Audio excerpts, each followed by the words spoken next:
Tai sveiki visi, toliau tęsiam neredaguotą pokalbius ir kaip jūs matot, pagaliau balta pirštinė yra mesta ir mes 4 metus uoliai dirbom, kad, žodžiu, tikras dešinės pakraipos konservatyvus asmuo pagaliau ryžtųsi perimti Tėvynės sąjungos Lietuvos krikščionių demokratų vairą. Nu ir šiandien mes sužinosim Lauryno viziją. Tai Laurynas Kasčiūnas. Sveiki, Laurynai. Labas. Malonu, tamsta matyti, taip jau dažnai mes čia matome pastaruoju metu. Aną kartą buvo techninės problemos, tai... Tai neparodė mane? Liaudis išvydo mus tik tai audio formatu, žodžiu, nematė mūsų, žodžiu. Spėjo, kad mes ten turėjom butelį pasidėję, bet... Ne, man žmona sakė, ten per radiją kalbėjus, Edvinu, nesakau, liktai kameras buvo. Nu tai, Laurynai, žodžiu, nežinau, kada paskutinį kartą epizodo anonsas sulaukė tiek daug klausimų ir tiek daug reakcijų. Reikia pripažinti, kad jų buvo įvairių, tai bendrai... Normalu? Taip, normalu, aš irgi manau. Tai, nu, pradžiai gal taip bendriau, žodžiu, pabandykim pradėti. Tai visgi buvo nuspręsta, ar buvo kažkokio abejonių, kad nereikėtų imti Tėvynės sąjungos lyderio vaidmens ir pagaliau, žodžiu, kažkaip tai pakelti šitą reikalą į aukštesnę poziciją. Ar buvo dvejonių ir kaip visgi ryžotės? Na, iš tikrųjų, tai po to pakankamai tokio intensyvaus darbo ministrų tikrai buvo noras natūralus pailsėti. Manau, ir premjeriai, kuri tikrai daug jėgų atidavė, tas natūralus noras irgi paėmė į viršų, matyt, galima sakyti, nes tikrai tai yra daug jėgų, atsakomybės, streso kainuojantis darbas. Vykdomoji valdžia, ypač jeigu tu esi premjeras ir esi ministras, taip jau susiklostė man, kad aš be atostogų jau 1,5 metų, nes kai tapau ministru, aš planavau, dar būdamas NSGK pirmininku, turėti vasarą prieš rinkimus kažkokias atokvėpio porą savaičių, bet jau kai tapau ministru, supratau, kad tai yra sprintas ir jau turėsiu varyti iki galo. Tai taip ir atvariau iki galo, kad net ir paskutinę darbo dieną, kai jau ten visi jau lagaminą susikrovė, aš dar atidariau pirmą kontrmobilumo priemonių parką. Pilna. Aš mačiau, kad jūsų kolegos skundėsi, kad jūs net atsisveikinimo vakarėlį labai ryte darėt trumpą, žodžiu, kaip čia taip dabar negražiai. Ne, vakarėlis buvo rimtas anksčiau, o dar tą pačią dieną tai vakarėlio nebebuvo. Buvo dar toks, pasitarimas, dar buvo darbų, reikėjo darbus padaryti. Tai tą ir padarėm. Na tai va, tai tas natūralus noras pailsėti, jisai aišku veikia ir aišku, bet tuo metu iškart prasidėjo ir partijos skyrių sprendimai, ką jie mato kaip kandidatus į partijos pirmininkus. Ir tas labai toks natūralus ir tikrai didelis palaikymas, 65 skyriai Tėvynės sąjungos Lietuvos krikščionių demokratų, įvairūs skyriai. O kiek skyrių Lietuvos? Tai skaičiuokim 70, 78, tai sakykim, kalbam apie, jeigu skaičiuoti užsienio skyrius, tai virš 70 yra. Tai čia gal ne visi rinkosi, dar dalis gal ir nesirinko. Tai va, tai čia buvo toks pakankamai... Bet buvo galima iškelti ne po vieną kandidatą iš Jo, nebuvo, ten reikėjo matyti, jeigu taryba susirinka arba pats skyrius visą susirinka, kiekvienas kandidatas turi gauti bent pusę balsų esančių skyriuje tuo metu, tą dieną, reiškia, susirinkime. Tai va, tai tas palaikymas, aišku, labai įkvėpė ir jis, aišku, tokia atsakomybė uždėjo. Ir aš, aišku, dar rimtai svarsčiau, bet, aišku, premjerės sprendimas jau jisai taip jau, man kito variantų nebepaliko. O tai toks klausimas, kurio nežinau, ar uždavė, gal kažkas jau uždavė. Premjerė planuoja kažkam savo, žodžiu, palaikymą išsakyti? Aš nežinau, premjerės čia pasirinkimas. Žodžiu, jums kol kas neišreiškia palaikymą? Ne, man dar neišreiškė palaikymo, bet tai visiškai normalu. Tokios asmenybės, be jokios abejonės, brangina savo žodį ir tas žodis arba jis bus pasakytas, arba kaip tik bus palikti demokratijai apsispręsti. Nes vienas iš esminių klausimų buvo, ar profesorius Vytautas Landsbergis palaiko Lauryną Kasčiūną, žodžiu. Ar šitą klausimą turim? Kas, man atrodo, mūsų lyderiai taip, dar stebi, vertina, natūralu ir teisingai, dar debatai bus, taip matyt, bus dar progų įsitikinti ar panalizuoti vieną ar kitą kandidatą, nes tik yra 5 kandidatai. Tai va, tai šitoje vietoje, lūktelkim, gal bus palikta demokratijai tiesiog apsispręsti, ne, žmonėms patiems apsispręsti. Vakar kalbėjau su viena jūsų partijos narė, žodžiu, garbė narė, žodžiu, ne viešas veidas, bet tikrai daug metų atidavęs Tėvynės sąjungai. Po to pasakysiu? Pasakysiu jo. Šitagi ir jinai, pavyzdžiui, piktinasi, kad Tėvynės sąjunga leidžia rinkti savo vadovą atvirai, ne partijos nariam, ne va tai devalvuoja partijos narių, žodžiu, kažkokį tai balsą. Kaip pačiam atrodo šita demokratijos šventė? Girdžiu tą argumentą, nes vis tiek yra partijos narystė, ir nario mokestis yra, su to ateina ir tam tikra pareiga ir teisės, tam tikros papildomos kaip partijos nario, ir dabar galbūt galima atrodytų, kad tie, kur ateis iš šono, tai sakykime, įgyja tas pačias teisės. Ne? Bet norint partijai eiti atvirumą, norint partijai eiti labiau į visuomenę ir turėti amerikietišką modelį, sakyčiau tokį, ar tai būtų respublikonų, ar tai būtų demokratų, manau, tos atvirumas yra gerai. Jisai duoda galimybę būtent tą visą kampaniją, ne tik tai turėti vidinę, bet jau ją plėsti ir išorę. Tai vat, netgi galiu pasakyti skaičiais, tarkime, mes jau ne pirmą kartą tai darom, dėl partijos pirmininko rinkimų pirmą kartą, bet Seimo rinkimų sąrašo reitingavimas. Tai jau buvo ir dabar Liepos pačioj pradžioje, birželio pabaigoje, prieš Seimo rinkimus. Tai galiu pasakyti, kad atėjo ne partinių žmonių prisiregistravusių daugiau negu partinių žmonių. Ten skirtumas nėra didelis, sakykime tai, bet jie buvo aktyvesni. Ir jie atėjo ir tai, vis tiek leidžia kalbėti apie tai, kad partija turi dar ir savo ne tik partijos brandulį, bet dar ir rėmėjų brandulį, sakykime taip, kurie galbūt preferuoja, renkasi vieną ar kitą politiką, sakykime, artimesnį pagal pažiūros, kurių veikla galbūt jiems labiau patinka ir taip juos, sakykime, gali stumtelti į priekį, ar ne?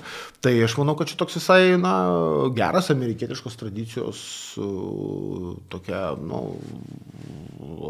atgrasis Lietuvoje, mes čia darom nebijodami nieko, atviri, aš manau, kad čia bendrai paėmus yra pozityvus dalykas. Gerai, Laurinai, užteks smoltoko, tada mes tamstą jau imsim, žodžiu, už ragų ir taip švelniai, žodžiu, ir užklausim, žodžiu, vis tiek, matyt, normalu, kad keičiasi partijų lyderiai, taip jau reikėtų suvokti, kad lyderiai pripažįsta, kad rezultatas, į kurį jie atvedė politinę jėgą, nėra galbūt taip jau džiuginantis tiek partijos narius, tiek tą platesnį partijos rėmėjų sluoksnį. Tai ar pats Laurynas mato kažkokius taisytinus, pavadinkim taip, nes Laurynas labai nemėgsta, kai aš paklausiu, žodžiu, kokios buvo padarytos klaidos, žodžiu, bet ar mato kažkokius taisytinus partijos, nežinau, įvaizdžio, partijos veiklos, ten koreliavimo su sakykim, tom vertybėm, kurios šiaip jau turėtų būti partijos, kurios, kaip ir kažkoks pseudonimas yra konservatoriai, nors aš visą laiką stengiuosi. Kažkoks pseudonimas.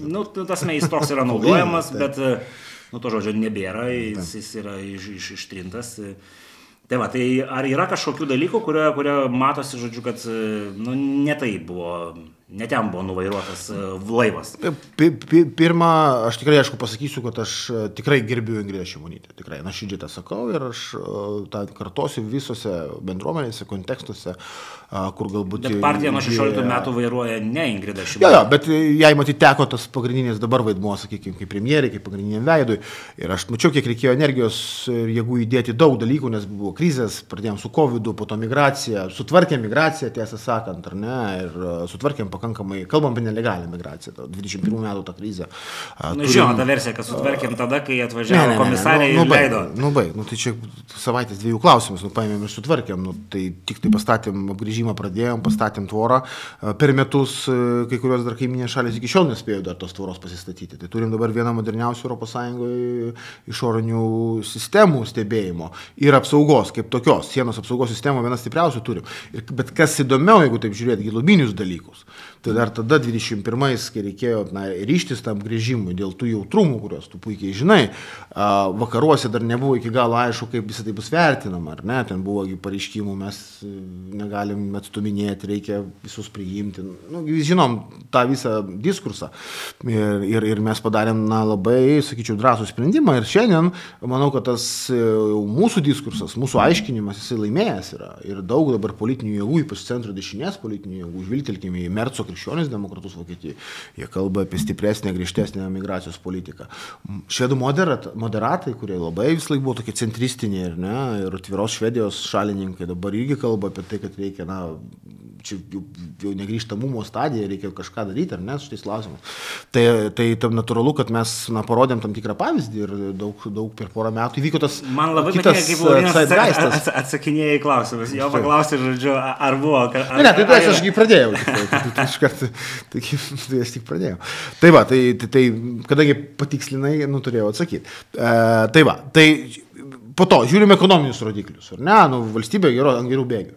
Rodikliai yra geri, užtikrinti, pažiūrim, Estai turi problemų, Latvija nėra tokie geri, mes esame augime, tvariai viskas susidėlioja, visa kita. Tai šia prasme, man atrodo, mes tikrai, ir va čia, manau, vyriausybė padarė visą, kad bėgiai būtų teisingi. Ekonominio augimo prasme yra bėgiai visiškai teisingi. Ir net naujai vyriausybė dabar, manau, visai paklojo neblogą pamatą. Mes minėjom Amerikos pavyzdį, aš duosiu klausimą. Amerikoje yra tas posakis, kad rinkėjai visai balsuoja piniginė ir ten valdžios rūpinasi, kad būtų ekonominis augimas, tada jie tikisi būti perrinkti. Jeigu paimti tą paralelę, kad viskas pas mus buvo gerai, bet jūs nušlavė tos žmonės. Nušlavė, čia galime analizuoti žodžius nušlavė. Gerai, aš tada prieisim prie šitų problemų. Čia supratau, gera pastaba. Matyt, suveikia kiti aspektai. Šiaip tai modernioje visuomenėje yra ir piniginės klausimas, bet yra ir kiti momentai. Jie atsiranda jau ir Amerikoje, nors dar dominuoja piniginė, bet jau ne tik tai, ar ne? Ką galime pasakyti dėl Amerikos? Faktas, kad tas visas radikalios kairios retorika, ar ne, kai mes visus norim paversti priversti mąstyti taip, kaip jie mąsto, tai patyrė fiasko. Tai čia jau dabar straipsnių pasipylė daug labai analitinių, kad visas tas užsižaidimas, tos kairės ta visa logika, kuri buvo dar labai populiari prieš 5 metus, prieš 4 dabar jau patyrė fiasko. Reiškia, vyksta kažkokia kaita, net ir vakaruose. Visiškai demokratijos rėmose, visiškai, nes kai kas iš kairės radikalios savo, kad jeigu jūs nemastot kaip mes, tai jūs ne demokratai. Tai čia nesąmonė, tai grįžtam, kad mes visi demokratai, tik tai vieningi ten turi konservatyvius įsitikinimus, gerbė tradiciją, turi savo įsitikinimus ir kurie turi kairės tos įsitikinimus, visi mes esame demokratai. Tai gerbkim viens kitą. Tai kai aš sakau, kad nuo ko pradėkim, nuo ko reikėtų pradėti ir kas yra šiandien konservatyvumas, tai tokia bazinis dalykas, tai pirmiausia, žmogui leisti turėti įsitikinimus, pagal juos balsuoti, pagal juos vertinti reiškinius, o ne iš jėgos pozicijos bandyti primersti jiems kažkokią tai vertybių sistemą. Ir aišku, pamatas, kaip valstybė, nepriklausomybė, laisvė, demokratija, tai čia yra mūsų pamatas, kurį mes esam. Žodžio laisvė. Tai be jokios abejonės. Ir čia mūsų yra vertybės, kurias turi nuo kairės iš dešinės, mes turime jas ginti, bet nieks negali savintis tiesos monopolio, ar ne? Aišku, tiesa yra valstybės nepriklausomybė ir kai jau mes kalbėsime apie kokią nors rusišką naratyvą niekinantį mūsų istoriją, tai ten turim susivienyti ir duotą atkirtį. Deisim iki to. Jo, duotą atkirtį, bet jau visur kitur ir tais vertybiniais klausimais mes pirmiausia turim gerbti vienas kito autonomiją. Tai čia ir mano vizija, čia ir mano kryptis, kad pirmiausia mes turim gerbti vienas kitą. Laurinai, daisim iki tamsos vizijos, bet aš... Tai dabar einam toliau. Tai mano, jeigu mane išrinktų kaip partijos pirmininką... Laurinai, aš dar noriu paklausti, ar tamstai atrodo, kad kažkas buvo ne... Tai aš jau pradėjau. Okay. Ką mums reikės padaryti, ir čia yra jau tam tikrų giluminių priežasčių padariniai, tai yra tapti antro pasirinkimo politinė jėga. Kitaip tariant, dabar žiūrint politologiškai, iš tikrųjų, tai viskas kaip pirmas turas, tai mes nuo socdemų atsiliekam 18 000. Čia yra labai, nedaug. Viską galima buvo, ten galbūt, dar buvo galima ir galbūt ten be vieno kito skandalo, kuris ten buvo, jau mus persekiojo, tai buvo galima, manau, net ir laimėti daugiau mandatų. Bet tai nebūtų padėję, manau, nes vis tiek antram ture, kur tik beeitum. Anksčiau tai būdavo tik regionuose, miestuose mes, sakykime, antrą turą laimėdavom. Mes beveik visur, iš esmės, patyrėm nesėkmes antram ture. Ir tas yra, kad pas mus jau buvo balsavimas prieš. Tai politinė jėga, kuri nori eiti į politinę sistemą, ją formuoti, būti potencialia valdančiaja politinė jėga, ko mes tikrai buvome, esam ir būsim, reikia nuimti tą tokį antitezę mums. Reikia tapti antrų pasirinkimo politinė jėga. Kad intelektualus regione žmogus, kuris dirba darbą, dirba apygardą, aš turėjau pavyzdžių puikių, kur žinomas žmogus, padaręs daug dėl apygardos, jis išėjo antrą turą ir antram turė gauna visiškai iš kito miesto atvežto Nemunos aušros kandidato. Ta prasme, tai įvykė, reiškia, šis... Reikia pripažinti, kad Anušauskui Kaune pavyko. Ne, tai mes aptarsim. Tai tikrai taip, tai Arvydui tikrai pavyko. Tai viena iš 8 Kauno apygardų. Mes kol kas turim vieną iš 8. Ir taip, tai yra Arvydo, aš manau, kaip buvusiu krašto apsaugos ministro, tam tikro politinio pripažinimo rezultatas. Bet turiu begalės kitų atvejų, kai žmonės širdžiai dirbo apygardose. Tikrai, širdžiai dirbo. Pagal visą abėcėlę, kaip reikia dirbti. Ir jie vis tiek antram turė buvo nustumti. Tai rodo, kad mes turim suteikti galimybę mūsų kandidatam būti antrą pasirinkimo kandidatas. Tai ką reikės daryti šitoje vietoje? Čia jau galima sakyti, ką reikės geriau daryti. Tai yra tikrai važiuoti į Lietuvą. Girdėti, klausyti, nebijoti, važiuoti. Visiškai sutinku, bet čia mes jau telkiančią viziją Laurino girdim. Taip. Bet aš noriu tokias dabar politologo Laurino Kasčiūno, tokios analitinio, kirčio, nesme, kad įsivertint, nepadarėm to. Padarėm tą ne taip, Ar galima kažką iš to tokio sukonkretinti? Tai netrauktų manęs už liežuvio, žinai, kur aš pats dalis buvo tos klaidos, jeigu tai klaida buvo. Tai žinai, aš dalis. Pripažinimas savo klaidų irgi yra geras. Tai aišku. Jeigu jau taip kalbėti, aš jau nekartą esu sakęs, tai kur galima buvo šiek tiek anksčiau, dabar, sakykime, kur, tarkime, jau kai mes sureguliavom nelegalią migraciją, tada truputėlį mes per daug tų lapų durų palikom jau tos teisėtos migracijos kanalams, ar ne? Ir tai, kad mes turim tos skaičius, dabar 200 000, jie susistabilizavo šiais metais. 24 metais mes jau ėmėmės priemonių ir stipresnės patikros ir kvotas įvedėm pagaliau, kas yra iš esmės tik Estijoje buvo dabar tos metus, ar ne, naujovė. Ir dabar kvotą pasiūlym sumažinti iki 25 000. Man atrodo, dabartinė ministrė siūlo sumažinti. Ne. Tai dabartinis ministras, mūsų ministrė pasiūlė mūsų ministrė. Ne, mūsų socialinės apsaugos ministras jau išeidamas pasiūlė sumažinti. Tai kvotas įvedėm, tai jau ir reguliavimo momentas, ne, ką mes ir kalbam, vis laikė, migracijos kažkiek reikės, bet kiek tai sprendžiam iš kokių šalių, kiek žmonių, kad būtų, kaip čia metaforiškai pasirašomos svečių knygoje ir tų taisyklių laikymosi, valstybinės kalbos mokėjimas per tam tikrą laiką, integracijos kažkokie mechanizmai ir ne, ir taip toliau panašiai, kad netaptume ir nekartotume klaidų, kurios yra padarytos mūsų sąjunginėse valstybės, kad neturėtume, reiškia, uždarų zonų, kad neturėtume neintegruotų bendruomenių, ką mes puikiai žinom. Čia sąjunginėse, tai turėjome Europos Sąjungos pas kolegas mūsų valstybės. Tai mūsų vakarų drauguose. Sąjunginės valstybės ne visi teisingai supranta. Taip, tai netiduokim sąjungininkų žodžių rytams. Tai va, tai kitaip tariant, čia galbūt galima buvo šiek tiek anksčiau griežčiau daryti, ką mes dabar pradėjom 24 metais. Čia galiu pripažinti, kad šiek tiek būtų galima. Bet tas matęs ir balsavimas dėl Baltarusų ribojimo, aš buvau griežtesnis jau visada nusekliai, sakykime taip, bet mes neturėjom tų balsų. Tai va, tai čia galima kalbėti. Kita vertus, žiūrėkit, reikia pripažinti, kad partijai ten jau oponentai dabar pavertė visus rinkimus, pavyko paversti rinkimus referendumų dėl konservatorių. Iš principo, už arba prieš. Ir tada visi, kas netingėjo... Referendumą dėl Tėvynės sąjungos Lietuvos krikščionys demokratų. Visi, kas netingėjo, kalė, žinai, tais pagaliais ten, kur tikrai mūsų nebūdavo, žinai. Tai pasme, beveik klijavo viską ir taip toliau. Ir kažkiek, matyti, reikia pripažinti, kad užklijavo, o mes gyvenom... Tai nepelnytai užklijavo. Tai kai kur tikrai nepelnytai, aišku, kad nepelnytai, bet faktas, kad, bet jeigu pavyko užklijuoti, šis kažkaip tai neapsigynėm, ar ne? Tai natūralu, kad buvo nelengva tai padaryti, neišvengiamai, tai yra tokiais sudėtingas. Matai, kur dabar dar čia yra giluminiai dalykai, jeigu čia tu sės su sociologais, ar ne, analizuoti, ir dar bus padaryta dabar, daug porinkiminių studijų bus. Iš esmės dabar gyvenam tokioj post-tikrovės, ar ne, visuomenė, kur socialinių burbulų labai didelis efektas, ar ne? Tu turi savo socialinį burbulą, ar ne? Ten jaunutinė turi savo socialinį burbulą, jis turbūt didesnis, ar ne? Ten dar kažkokie kitokie socialiniai burbulai. Ir jie selektyviai labai įdomus burbulai bet jie yra, ta prasme, tai yra. Tai kiekvienas iš mūsų kažkokį savo lauką. Aš turiu tamstą nuliūdinti, kad manau, kad mūsų socialiniam burbulė neredaguota ir Laurino Kasčiūno burbulas susisiekiantis indas. Taip, žiūrėk, tai aš nieko nesakau, taip aš tik sakau, kaip yra, ar ne? Kaip yra.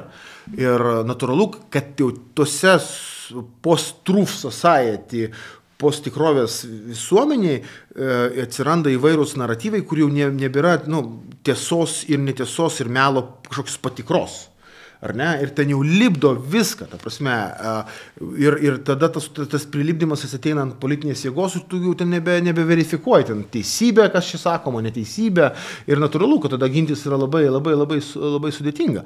Tačiau yra tokie objektyvūs visuomenės pokyčio dalykai, kuriuos įvaldo technologai ir kurie po to rekomenduoja partijom, oponentam mūsų tą lipdyk.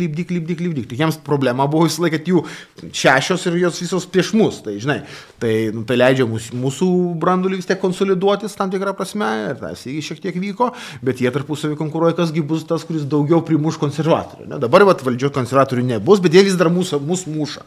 Tai dar iš inercijos. Tai tas gali dar tęstis kokius 3 mėnesius, gal dar pusę metų, ar ne, bet tu jau po to nepasakysi, kad ten, žinai, reiškia, Skvernelis išdavė Žemaitaitį dėl to, kad Skvernelis yra su konservatoriais. Gal kažkas net ir pasakys taip, ir dar dalis ir patikės, bet iš principo bus sunkiau, ar ne, sutinki. Tai čia toks labai kompleksinis dalykas, ir čia biškai po covidinis efektas, aš manau, nes tada, kai mes buvom visi užsidarę, kai sulindom tos burbulus, tada mes likom tokiam daugiau, žinai. Aš sutinku, ten covidinis laikotarpis, bet aš pat ir paklausiu, ar, tarkim, covidinis laikotarpis, čia aišku, ne viena partija dalinosi to covidiniu laikotarpiu, bet taip pat retrospektyviai pažvelgus, ar pačiam atrodo, kad ta dalis burbulo, kuri teko jūsų žodžiu, valdančiai daugumai nuo 20 metų, ar ten nebuvo padaryta klaidų, bendraujant su visuomenė?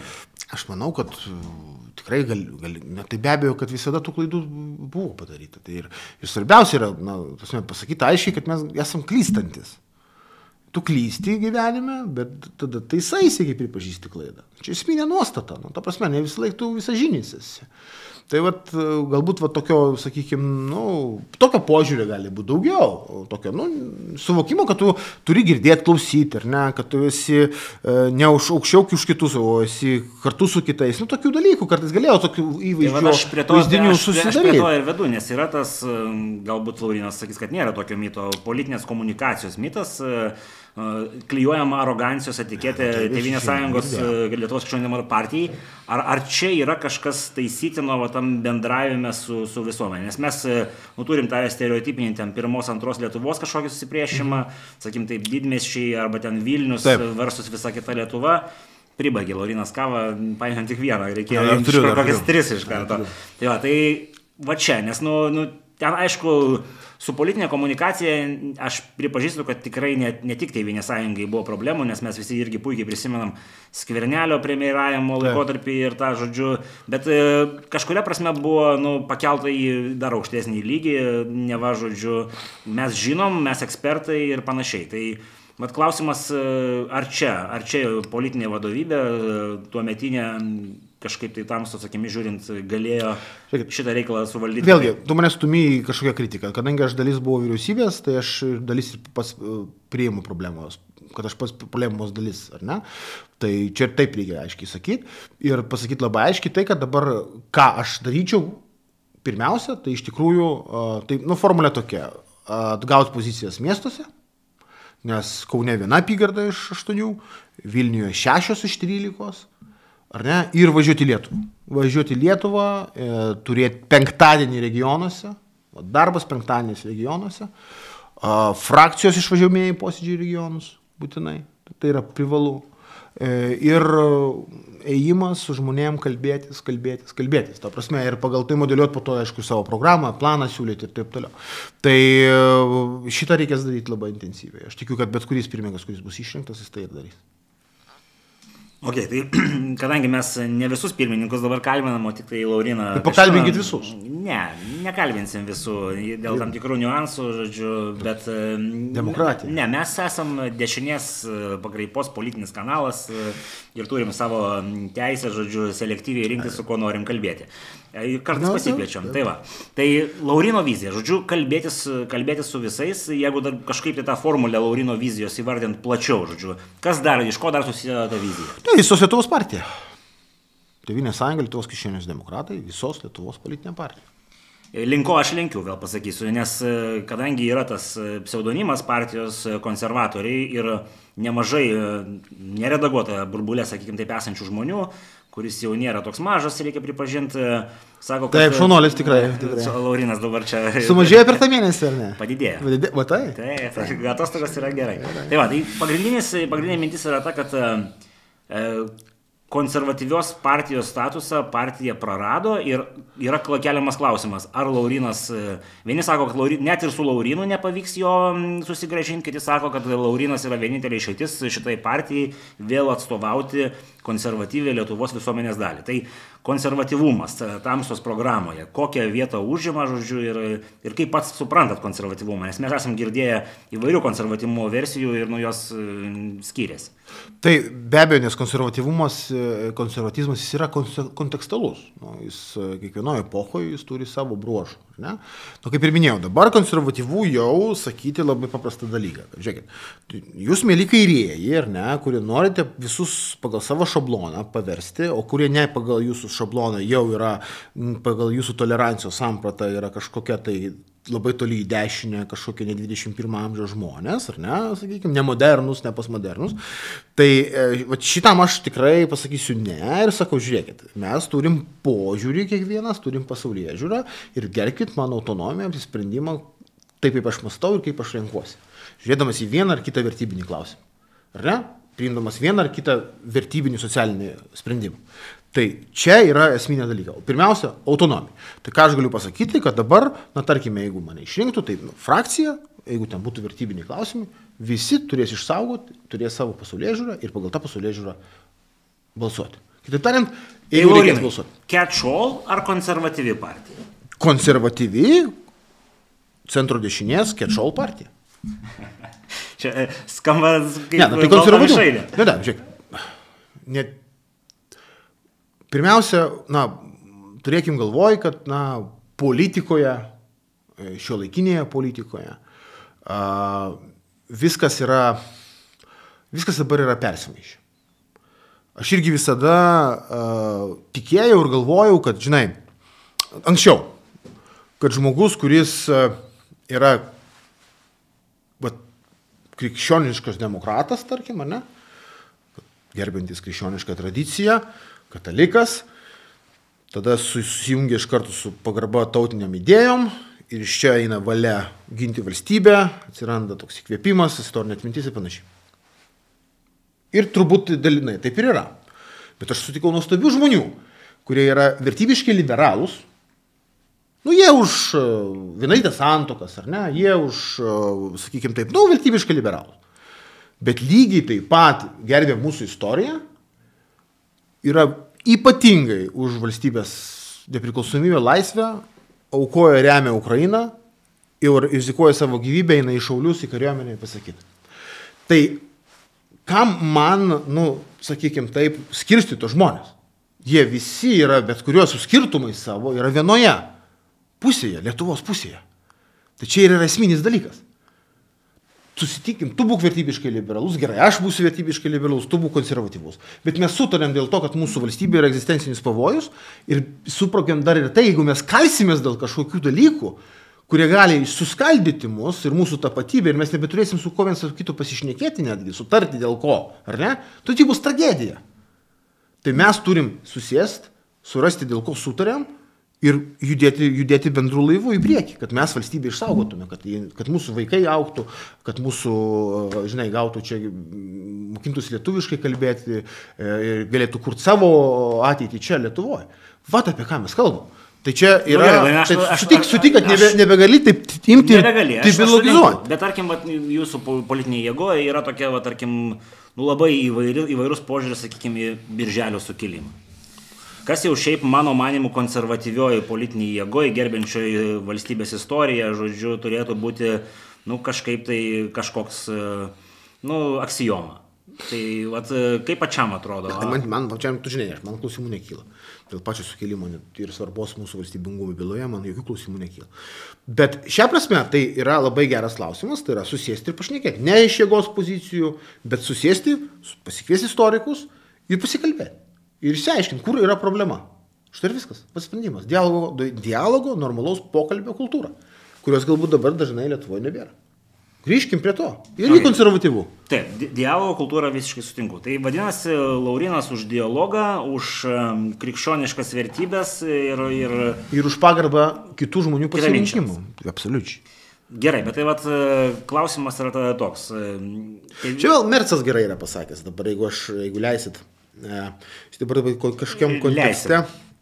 Manau, kad Mercas, žiūrėk, taigi tokia biškai dabar antitezė yra, buvo Merkel krikdėjimai, dabar Mercas. Merco jau krikdėjimai jau eina tikrai tokia labiau už konservatyvę, bet jis kalbėjo apie tą savo svetimo skirtį, kad patriotas tai myli savo šalį, bet gerbė kitus, sakykime, kad galbūt ir kitaip mąstančius žmonės, bet šalies piliečius, o jau ten fašistas jau, sakykime, ne, tai jau yra taip, ten jis gali mylėti savo šalį, bet nekęs ir niekins kitus, kurie yra kitos nuomonės. Tai ne, tarkim, tai galima ir turbūt radikaliai kairiai panašiai priskirti, tik iš kitų reiškės, fundamentalių filosofinių prielaidų.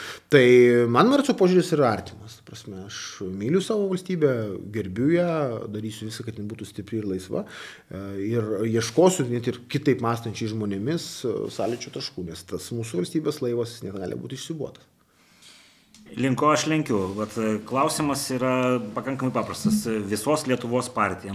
Akivaizdu, kad demokratiniai santvarkoje tu negali būti visos Lietuvos partija per se, jeigu pažodžiui šitą sakinį suprastume. Tai yra ideologiniai, vertybiniai skirtumai ir juos galima gerbti, bet ar įmanoma tokį laivą, kuris padarytas iš labai skirtingų asmenų, sakykim taip, vairuoti? Privalu. Nes ar nepaprasčiau būtų, kad būtų politinės jėgos, kurios aiškiai turi savo veidą ir jos gali susitartais klausimais, kurie čia minėti, kurie yra valstybiški, ir svarbus mums kaip politiniam dariniui, bet yra tam tikri skirtumai. Aš tiesiog bandau paaiškinti, kad jūsų politinė jėga... taikai tos senasias takoskyrų lūžio teorijas. Senasis, kai formavosi politinės sistemas. Darbas, kapitalas. Ten liberalai dešinieji už laisvesnę rinką, kiti kairieji už socialinę rinką, po to tenais buvo kitos skirtis, bažnyčia, valstybė, ar ne. Tu taik ir bandai taip sugrupuoti, suanalitinti, ar ne, į stalčiukus sudėti visuomenę. Bet taip nesusidėlioja visuomenė jau dabar. Į visokių yra žmonių. Jis gali būti konservatyvus vienais klausimais. Ypatingai konservatyvus žmogus vienais klausimais. Valstybės atmintis istorinė, ar ne, ir panašiai, valstybinės kalbos statusas. Bet visiškai vertybiškai liberalus socialiniais klausimais, šeimos klausimais, pavyzdžiui.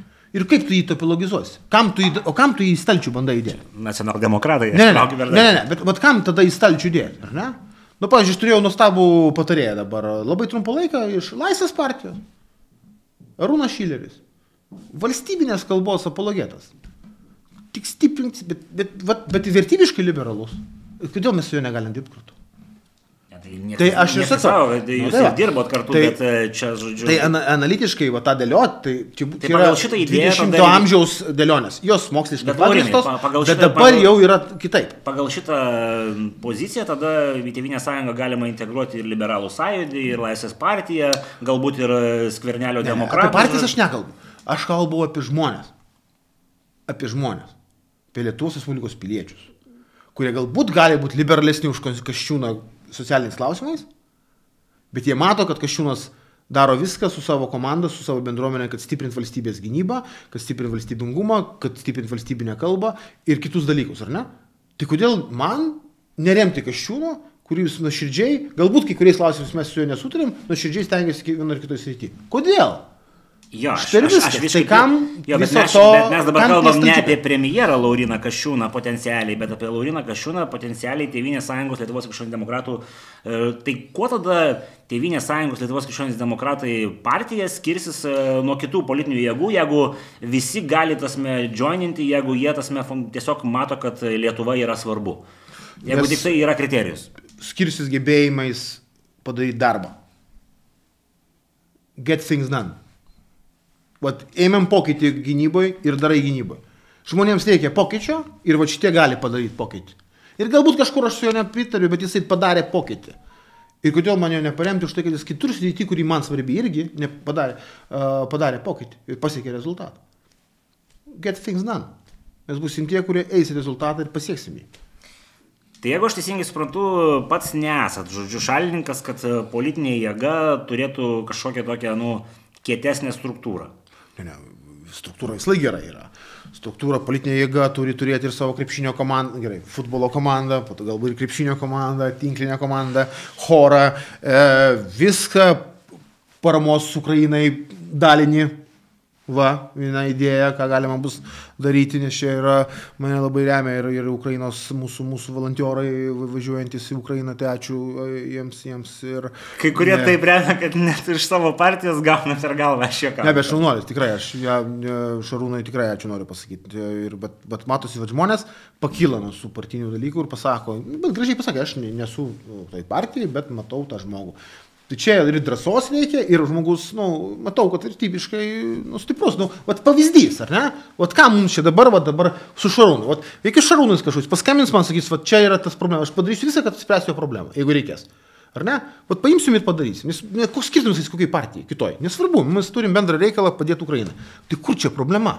Tai vat apie ką mes ir kalbam. Mes problemos neakcentuojame. Tai tikrai džiaugiamės. Jo, tai ačiū labai Šarūnui. Tarp dešiniųjų jėgų.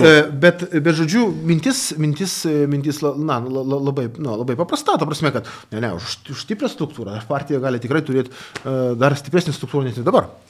Bet Laurinai, pagal šitą idėją, tas metai gal ir Remigijus Žemaitaitis gali būti kolega, žodžiu, nes jis irgi yra už struktūrą, už Lietuvą. Remigijus Žemaitaitis yra, dabar, man atrodo, paskutinis jo praeitų metų postas, jau atspindi jo tikrą matymą ir mes jį matysim dar visus kitus metus.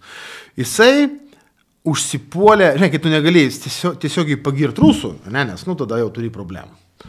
Tu žemini jau tada Ukrainą, tu žemini jos politinius lyderius ir panašiai. O tai dabar pasirinkęs tokį, kur parodė jau tą visą jo atskirą pasaulį. Ne? Tokį jau dabar, kai jiems sunkiau, kai nėra tokio hypo, kuris buvo dar dėl Ukrainos, dabar jis jau jos pradeda žeminti, pasikinkęs kažkokią retoriką, priminant Fico, Orbano ir panašiai. Tai kai mes kalbame apie tą sutarimą, tai yra pamatas, dėl ko privalom sutarti. Tai mūsų valstybės nepriklausomybė, mūsų suvokimas, kas yra grėsmė, kas yra mūsų stiprybės šaltinis. Tai šitas veikėjas, jis jau žaidžia kitoj pusėje. Jis jau žaidžia dar rafinuotai, ant ribos, bet jis jau žaidžia kitoj pusėje. Ta prasme, aš galiu dėti ant stalo, kiek jisai pasiūlymų yra pateikęs silpninančių mūsų valstybės gynybės. Uždarysim visus poligonus. Įsivaizduoju, ką išneka, ne? Ten nurodysim adresus rusam, kur šitie visi gyvena konservatoriai. Gerai, dėl to konservatoriai. Bet kas taip sakytų, ar ne? Supranti, kas taip padarytų? Taigi tu taip nedarytum, net jeigu kaip tu nemėgtum konservatorių, taip nedarytum. Nes vis tiek tu jauti kažkokią savo svetimojo ryšį, priešas draugas, gerai gal ne draugas, bet vis tiek valstybė bendruomenės kažkoks gal nelabai patinka, bet vis tiek neišduosi kitų jo, ar ne? O čia yra visą kitą, ne, čia jau kitas lygis. Čia kitas lygis ir tikrai, ta prasme, jisai ne. Gerai, prisiminiau dar vieną kryptį, kurią reikia, žodžiu, klausti.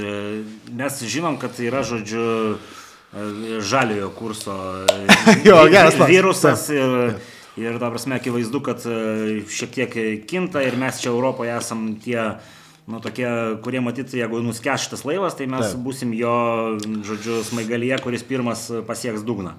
Kaip pačiam atrodo, ar čia, Tėvynės sąjungos pozicija bus tokia kaip, nežinau, kokia yra dabar ir kokia yra didžiosios dalies parlamentinių partijų, kad čia yra nekvestionuotinas gėris, nesvarbu, kad tai yra utopija ir čia galima būtų ilgai diskutuoti, bet klausimas yra fundamentiškai, kaip pačiam atrodo šitas naratyvas Europoje.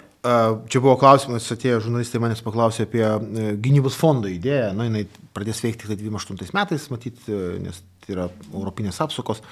Ir sakau, aš su mielu noru dabar tą fondą įsteigčiau ir iš 500 milijardų žaliajam kursui skirtų, Edvinai.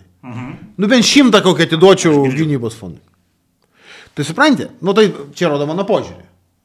Aišku, žalieji dalykai svarbus. Vis tiek mes turim iššūkių, turėsim iššūkių. Keista ekonomika, skatins migraciją, aš kalbam apie klimato visus reiškinius ir pokyčius. Tai yra dalykai. Tačiau aš puikiai žinau, kas vyksta vakaruose. kur tas žaliasis kursas dar labiau užmestas yra, ne, sakykime taip, kaip ant tokia, kaip jau tokia doktrina.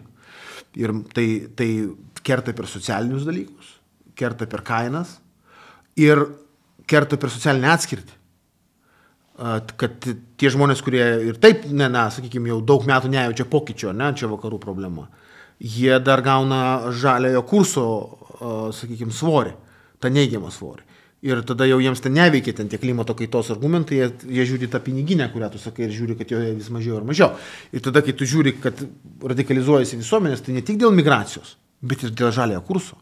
Yra dvi priežastys pagrindinės. Žaliojo kurso, kuris užmeta dar papildomą tokį svorį. Tai čia pirmiausia noriu pasakyti, čia tokia, aš dabar politologiškai analizuoju. Suprasdamas, kai kurie dalykai yra būtini, nueiti nuo, mes dabar atsinaujančius išteklius varom neblogai ir tikrai turim visus dalykus pastatę dabar tai, kad būsime visiškai energetiškai nepriklausomi ir daug dalykų pasigaiminsim vietoje. Ir visą kitą, tą už. Nebūsim, bet tą aš už. Bet visa tai turi būti daroma proporcingai, sveiko proto rėmuose. Nežlugant kitų ūkio šakų, ar žemės ūkio, ar socialinės sistemos, ar kitų dalykų. Ypač, kai tu žinai, kad tu darai tą žaliąją kursą, va čia vakaruose darai, kai kitam pasaulio krašte nieks jokio apie žaliąją kursą nėra girdėjęs. O čia tada didelė problema, ar ne? Ir kai tu tada užmeti savo tokius reikalavimus, kurie tave konkurencingumą trumpo laiko tarpu sustabdo tavo, ar ne, nes to pažbrangsta viskas, o kiti to nedaro. Tai yra sveiko proto klausimai kartais. Tai va tos sveika proto šio klausimu aš ir pažadu.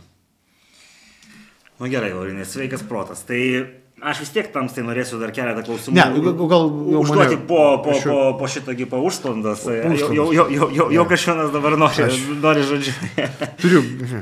Turi. Gerai, Laurinai, tai šitai atvirai daliai paskutinis tada klausimas, kadangi klausimai buvo iš manęs, gal dar yra kažkas tokio iš Tamstos, ko nepaklausė žurnalistai ir ką Tamsta planuojat padaryti, kad visgi Tėvynės sąjunga grįžtų į Tėvynės sąjungos. Galiu pasinaudoti progą. Žinoma. Žiūrėkit, tai vis tiek mes jau tiek metų bendraujam, mane pažįstat vedėjai, ten tikit, netikit, kiti mėgstat, viskas gerai. Gerbiu ir myliu visus, nes yra tikrai dalykų matyti, kur mes sutarsim visada. Bet jeigu tai yra tie, kurie dar, kurie tiki, tai dabar yra tas puikiai proga, kaip tik nuo sausio 1 iki 19 yra demokratijos šventė.lt. Gali balsuoti ne tik partijos nariai, bet ir, sakykime, taip, žmonės, kuriems rūpi politinė jėga, Tėvynės sąjunga Lietuvos krikščionys demokratus, jos kryptis, gali registruotis būtent demokratijos šventė.lt. Ten yra 4 žingsnių planas, kaip registruotis ir sudalyvauti partijos pirmininko rinkimuose. Tai galima padaryti gyvai atėjus į balsavimo pagal savo gyvenamąją vietą, centrą, kur bus paskelbta anksčiau bus paskelbtos ilgainiui, arba subalsuoti internetu per autentifikaciją. Tai kviečiu tą padaryti, jeigu tai man leidė tau, taip, neiškirpsiu šito, tai bus gerai. Šitą tikrai iškirpsiu, aš jokauju. Tai žodžiu, čia viskas, ką norit pridėti, ko žurnalistai jūsų nepaklausė. Tai dar pridėsim. Gerai, tvarkoj. Tai žodžiu, čia yra ta viešoji dalis su Laurinu Kasčiūnu. Kaip matėt, stengiamės pamatyti tą Laurino Kasčiūno tikrąjį veidą ir čia buvo kažkas sakė, kad Laurinas Kasčiūnas per pastarosius 4 metus labai išmoko politkorektiškumo. Čia yra teisybės, ar čia kažkaip tai politinės patirties raiška tokia? Politinės patirties raiška. Gerai, tai žodžiu, sudalyvaukit, kam yra svarbu šitos politinės jėgos lyderio, žodžiu, baigtis. Ir ką, susitiksim kitose epizoduose. Iki.